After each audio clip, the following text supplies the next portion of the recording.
வந்த இடத்துல ரொம்ப கூட்ட நெரிசல் அதிகமாக கிட்ட நெருங்கிட்டோம். நாங்கள் கிட்ட நெருங்கி ஐயப்பனை தரிசனம் பண்ண முடியல. காரணம் பார்த்தீங்கன்னா கூட்ட நெரிசல் ரொம்ப சொல்லவே முடியாத அளவுக்கு இருக்கு.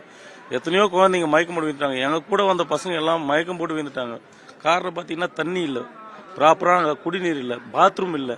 பாத்ரூம் இல்லாத காரணத்தினால பார்த்தீங்கன்னா ஒவ்வொருத்தரும் குழந்தை என் கூட வந்த குழந்தைக்கு வயிற்று வலி வந்து 2.5-3 மணி நேரம் அடக்கி வச்சிருந்தா சார்.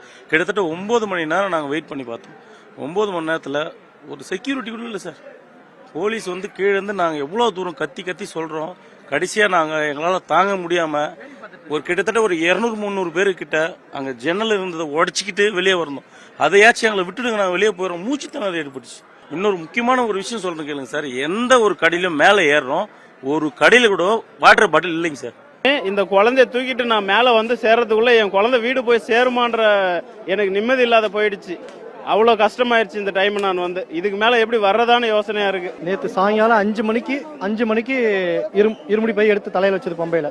இன்னைக்கு சாயங்காலம் 5 மணி ஆயிடுச்சு. இப்போதான் வந்தே சேர்ந்துருக்கோம். தண்ணி கிடையாது, பாத்ரூம் சுத்தமாக கிடையாது, போலீஸ்காரங்க சுத்தமாக மதிக்கதே கிடையாது. என்னமோ கடமைக்கு வேலை பார்க்குற மாதிரி பார்க்குறாங்க. ஒரு கரெக்டான ஒரு இதே கிடையாது. அவங்க குழந்தைங்க, பெண்களுக்கு, ஜென்ஸ், வயசானவங்களுக்கு ஒரு ஸ்பெசிஃபிகேஷனே கிடையாது. அதாவது பாத்ரூம் வசதி இல்லை, குடிக்கிறதுக்கு தண்ணி கூட விட்டுருங்க. 7 மணி நேரம் ஒரு இடத்துல நிக்க வைக்கிறேன்னா அதுக்கு ஸ்பெசிபிகேஷன் இருக்கணும். 4 கிலோமீட்டர் எங்கிருந்து பம்பாவில இருந்து இந்த இடத்துக்கு வரணும்னா சரிங்களா? இந்த கவர்மெண்ட் என்ன பண்ணுது? பக்தர்கள் வரணும், கார்த்திகை மாசம் ஆனா கோயில் திறந்து இவ்வளவு ஸ்பெசிபிகேஷன் கொடுக்குறாங்கல்ல.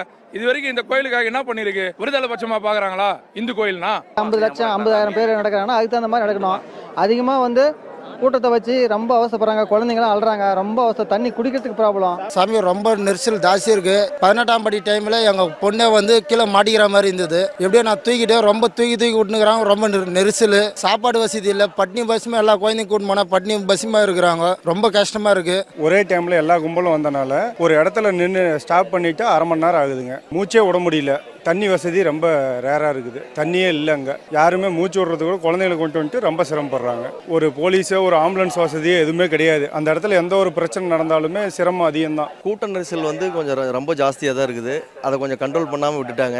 உள்ள தண்ணி, பாத்ரூம் வசதி இதெல்லாம் கொஞ்சம் ரொம்ப மோசமாக தான் இருக்குதுங்க. இன்னும் கொஞ்சம் அதை கொஞ்சம் மெயின்டைன் பண்ணாங்கன்னா நல்லாயிருக்கும். மக்கள் வந்து சாமியை முறையாக வந்து தரிசிச்சுட்டு போகிறதுக்கு உண்டான ஃபெசிலிட்டிஸ்லாம் இல்லைங்க. அப்பாச்சிமேட்டிலிருந்து ஒரு 500 மீட்டர் தாண்டி போகிறதுக்கு 6 மணி நேரம் ஆகிடுச்சிங்க. இன்றைக்கி ரொம்ப சிரமமாக இருக்குது. அதெல்லாம் கொஞ்சம் முறைப்படுத்தினாங்கன்னா நல்லாயிருக்குங்க. தேவஸ்தானத்தில் அதெல்லாம் கொஞ்சம் முறைப்படுத்தினாங்கன்னா நல்லாயிருக்கும்.